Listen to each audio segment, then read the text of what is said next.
All right, so we've got this mountain of AI research here, and it seems like you've really been digging into how this stuff is gonna, like totally change things for all of us, for humanity. It is. And I have to say, I'm fascinated by this stuff too. Yeah. So I think The Age of AI and Our Human Future, that's the book by Kissinger, Schmidt, and Huttenlocher, is a good place to kind of anchor this whole discussion. Yeah, it really gets to the, the core issues. It does. It's the big questions. So let's jump right in. Yeah. What I think is really interesting about this whole topic is that we're not just talking about faster computers, right? No, not at all. I mean, it's not just about, like speeding things up. It's about AI that can actually outperform us in ways that we're only starting to grasp. Totally. And the book even starts with this story about AlphaZero. AlphaZero, Google's AI that learned to play chess. Yeah. But here's the thing. It didn't learn from grandmasters or anything like that.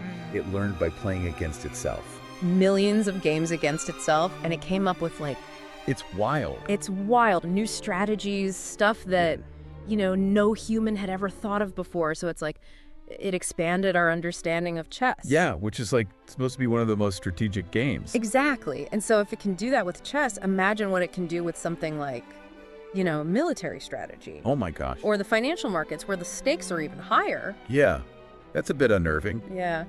But it's also kind of awesome in a way. It is. Mind-blowing. Yeah. And it's not just about games either. Right.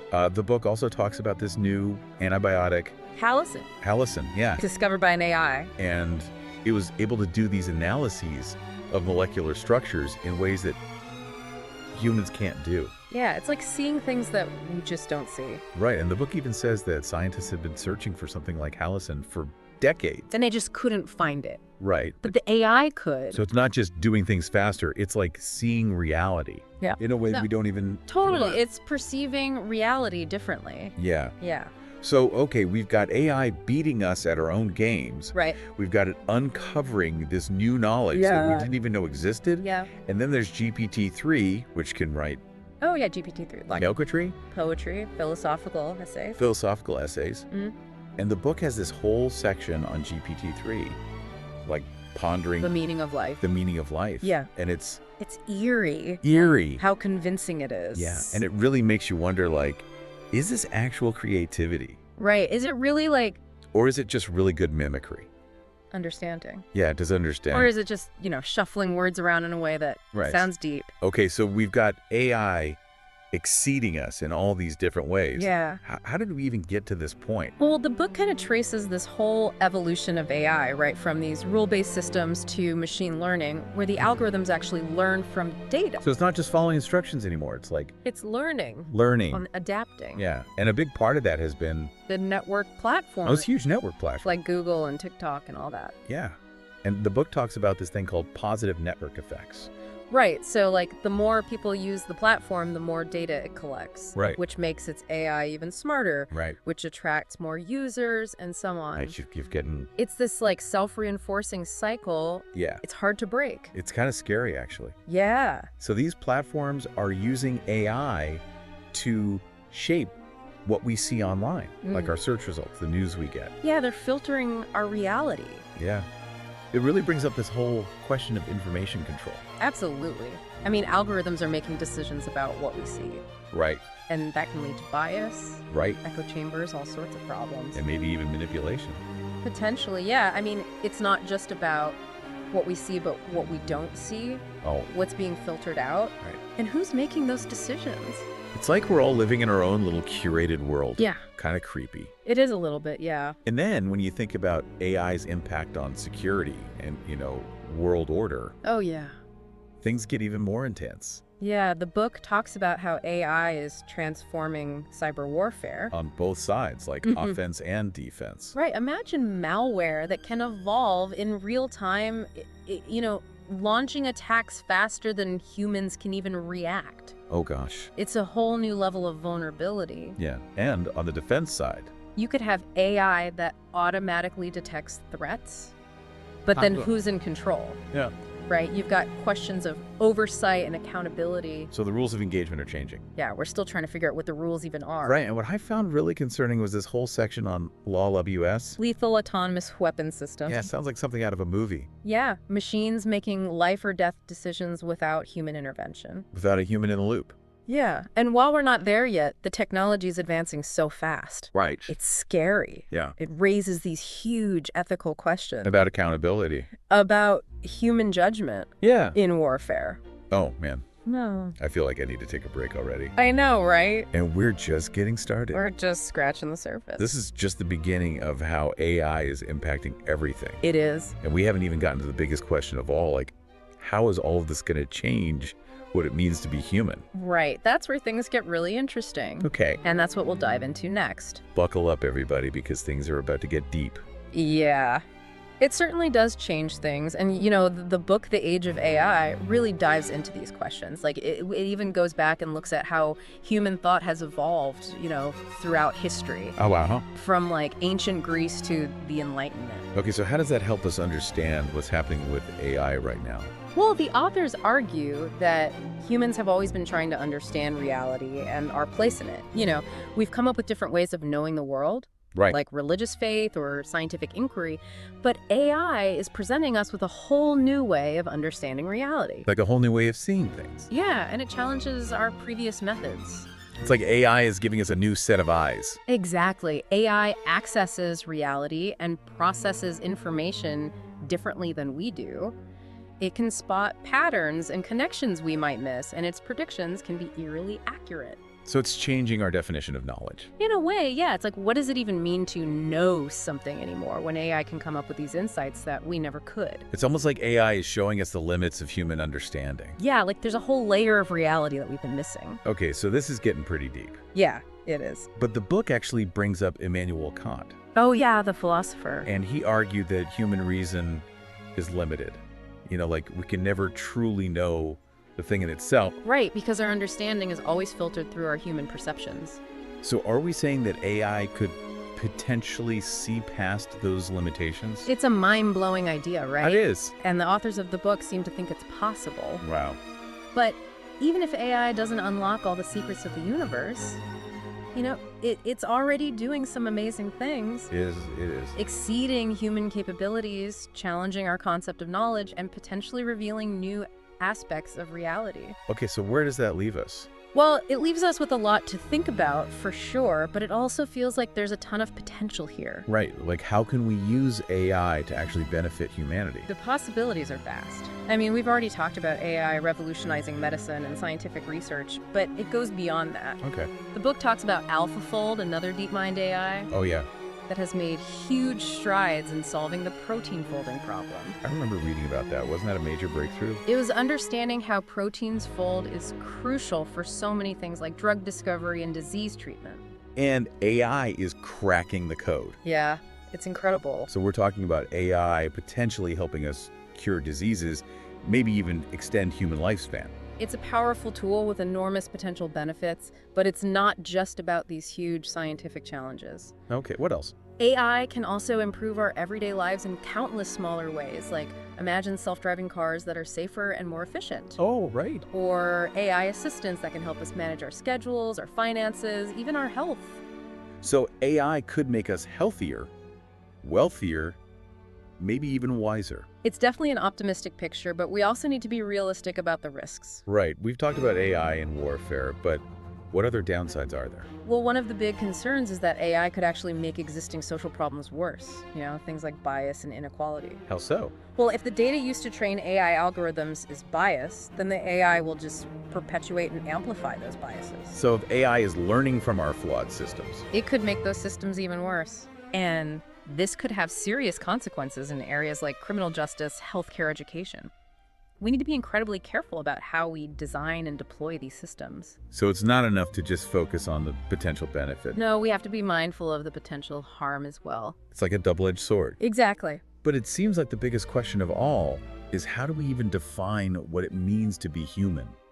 in a world where machines are becoming so intelligent? That's the core question, isn't it? It is. The book, The Age of AI, really wrestles with this idea. Like, we've always defined ourselves by our intelligence, our creativity, our emotions, but now machines can seemingly do all of those things. It's like AI is holding up a mirror to us, making us question everything we thought we knew about ourselves. Exactly, but the authors don't think this means we're becoming less human.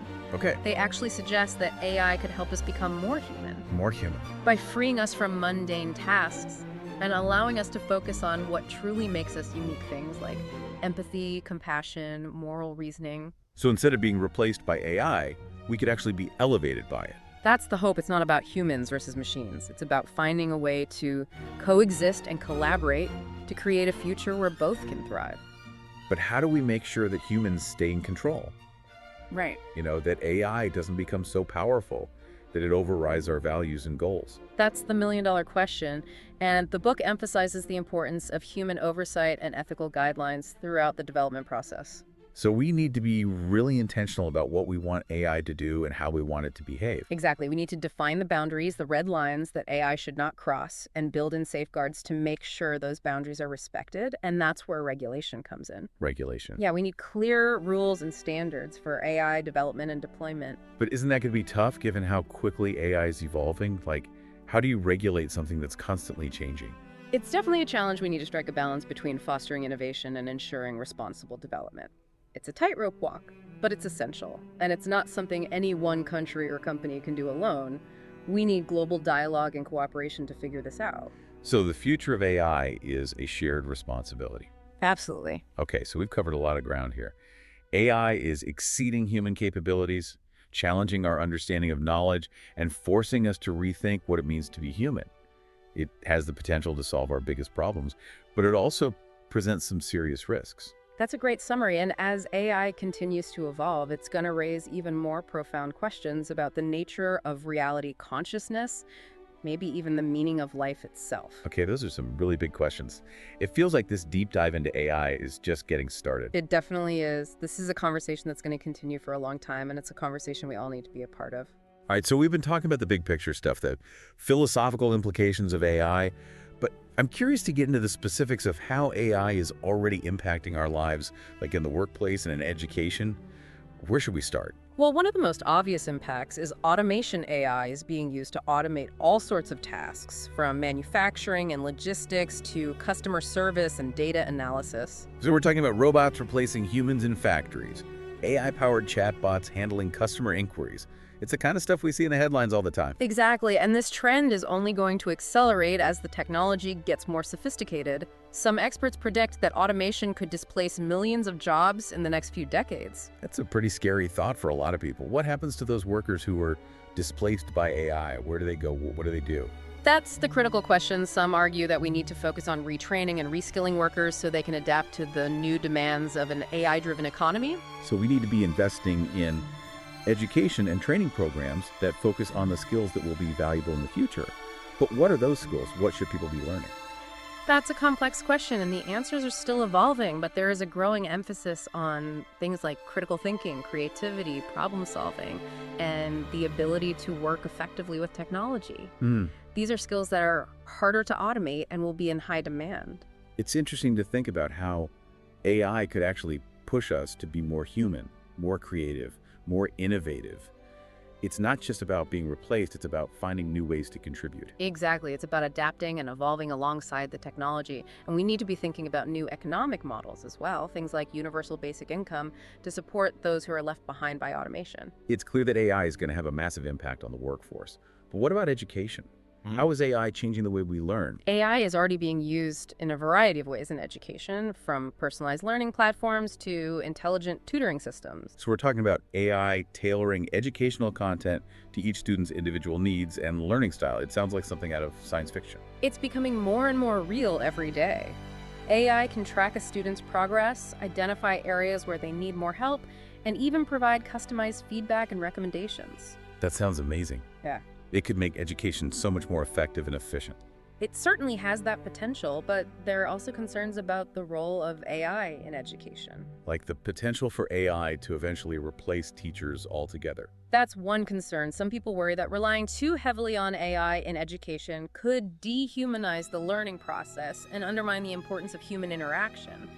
Education isn't just about acquiring knowledge, it's about developing social and emotional skills, critical thinking, creativity. Right, you can't automate those things. Exactly, and those are areas where human teachers still have a vital role to play. AI can be an incredible tool in education, but it shouldn't be seen as a replacement for human connection and guidance.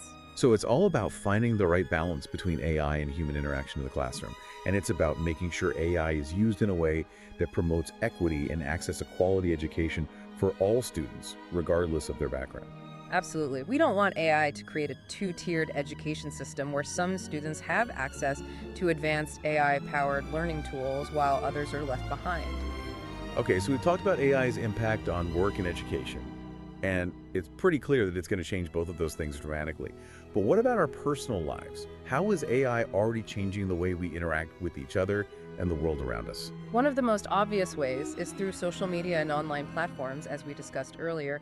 AI algorithms are shaping our online experiences in profound ways, whether we realize it or not. They're filtering the news we see, recommending the products we buy, even connecting us with potential romantic partners. It's like AI is playing matchmaker for our entire lives. It's becoming that way. Yes, AI is playing an increasingly central role in how we communicate, consume information, and even form relationships. And that can be both a good and a bad thing. Right. On the one hand, AI can help us connect with people and information that we might not have found otherwise. But on the other hand, it can also create echo chambers, filter bubbles, and information overload. Exactly. AI can create a personalized world for each of us, but it can also limit our exposure to different perspectives and experiences. It's like living in a custom-designed bubble. It might be comfortable, but it's not necessarily good for us in the long run. That's right. It can have negative consequences for our ability to think critically, engage in meaningful dialogue, and understand the complexities of the world around us. So we need to be aware of how AI is shaping our online experiences, and we need to find ways to break out of our filter bubbles and engage with a wider range of perspectives. Absolutely, and we need to be aware of the potential for AI to be used for manipulation and surveillance. Think about those deepfake videos that are becoming increasingly realistic. AI can be used to create incredibly convincing disinformation, which can have serious consequences for democracy, trust, and social stability. It's scary to think about AI being used to undermine elections, spread propaganda, or even incite violence. It's a real risk, and it's why regulation, transparency, and accountability in the development and deployment of AI are so crucial. We need to make sure AI is used for good, not for harm. So we're back to that idea of responsible AI development. It's about more than just preventing the misuse of AI. It's about ensuring that it aligns with human values and goals. Exactly. It's about asking ourselves, what kind of future do we want to create with AI? How can we use this powerful technology to make the world a better place? It's not just a question for technologists and policymakers, it's a question for all of us. We all have a stake in the future of AI, and we all need to be part of shaping its development. This isn't just some abstract futuristic concept. AI is already impacting our lives in profound ways, and those impacts are only going to grow in the years to come. That's right. The age of AI is upon us, and it's up to us to decide what kind of world we want to create with it. Yeah, it really is. And it's interesting to think about AI as more than just like a technology. You know, it's almost like a reflection of ourselves in a way. Exactly. Yeah. AI is a product of human ingenuity, so it makes sense that it will reflect like our values, our biases, our flaws, and maybe even our hopes for the future. It's like looking in a mirror, but the reflection is changing and learning. And getting smarter. Yeah, surpassing the original in some ways. So if we want AI to be a force for good, we have to be really careful about what we're putting into it. Absolutely. And the age of AI actually talks about the need for a new social contract for this age of AI. Okay, a social contract for AI. What does that even mean? Well, it's about recognizing that AI is going to change everything about how our societies work. Right, like everything. Yeah, so we need to rethink our ethics, our laws, our institutions to make sure they can handle this new reality. So it's not just about making a few adjustments here and there. It's like a total rethink. It's a fundamental shift in how we see ourselves, our societies, and our place in the universe. Okay, so this is big. It's huge. The age of AI is more than just a tech revolution. It's a philosophical revolution, a societal revolution. Right, it's forcing us to ask these really deep questions. About what it means to be human, what it means to know something, and what it means to live a good life in a world where AI is everywhere. It's a lot to take in. It is. And honestly, the more I learn about AI, the more questions I have. I think that's natural. There are no easy answers here. The important thing is that we're having these conversations, that we're talking about this stuff openly and honestly. And it can't just be a conversation between like tech experts and politicians. Right. We need everyone at the table, philosophers, artists, everyday people, because AI is going to affect all of us. Exactly. The future of AI isn't something that's going to be decided for us. It's something we need to decide together. And the choices we make today are going to have a huge impact on the future. Yeah, no pressure or anything. But this is important stuff. It is. This whole deep dive into AI has been incredible, really eye-opening. It's clear that this is a game changer. It is. AI is already changing the world in ways we can barely grasp. And it's only going to get more powerful and more widespread. Exactly. So the question isn't whether AI will change the world. The question is how will we shape that change? Right. Will we use it to build a better world, or will we let it get out of control? Will it make us more human or less human? Will it help us solve our problems or create new ones? Feels like we're at a crossroads. The age of AI is an age of both incredible opportunity and incredible risk. So what do we do? We proceed with caution and courage, with humility and ambition. We need to have those tough conversations and make some hard choices. This has been a fascinating conversation, and honestly a bit overwhelming at times. It's a lot to process for sure, but it's vital that we engage with these ideas. So until next time, keep exploring, keep questioning, and keep shaping the future. Because the future isn't something that just happens to us. We create it. We create it. Let's create a future that's worthy of our humanity. Yeah.